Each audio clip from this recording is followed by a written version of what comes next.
Perming lotion तुम्ही सांगितलं तर कुठेही मिळेल, कमीत कमी मिळेल. आता हे 250 रुपये 300 रुपयापर्यंत येत आहे हे. ठीक आहे. त्याच्यानंतर हे जे आहेत ना, हा लॉरियल ब्रँडचा आहे, डुल्सिया पमिंग लोशन. हे लॉरियलचा आहे. म्हणजे जसं आपण स्मूथनिंग करतोय तर स्मूथनिंगमध्ये आणि पमिंगमध्ये काहीच फरक नाही आहे. फक्त त्याच्यामध्ये आपण स्ट्रेट करतो आणि पमिंगमध्ये आपण कर्ल्स करतो. तर आता स्ट्रेटनिंगमध्ये तसं काही वेगळं हे नाही आहे की स्ट्रेटनिंगमध्ये आपल्याला कमी स्ट्रेट पाहिजे. जसं आपण म्हणतो ना की खूप स्ट्रेट पाहिजे तर स्ट्रेट रिबॉन्डिंग करा, कमी पाहिजे असेल तर मग स्मूथनिंग करून घ्या. तसं जसं त्याच्या टेक्स्चरमध्ये आपण फरक करतो ना, तसं पमिंगमध्ये तुम्हाला हे रोलर्स दिलेले आहेत. हे वेगवेगळ्या साईजचे आहेत. तर बीच वेव माहिती असेल आपण जे आता बघतोय तो किती दूर दूर असतो तो बीच वेव.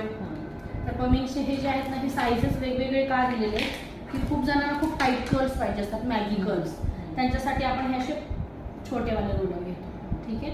एकदम ज्यांना छोटे असतात, ज्यांना थोडेसे मीडियम पाहिजेत की जे थोडेसे वेवी दिसायला पाहिजे, किंवा रूट कर्ल्स जे असतात तर रूट कर्ल्सला तुम्हाला जस्ट थोडेसे मोठे पाहिजे. तर हे साईजेस आहेत. या साईजच्या अकॉर्डिंग तुम्हाला क्लायंट आता दाखवणार आहे की मला असे कर्ल्स पाहिजे. तर आता हा जो कर्ल्स आहे हा खूप जास्त टाईट नाही आहे.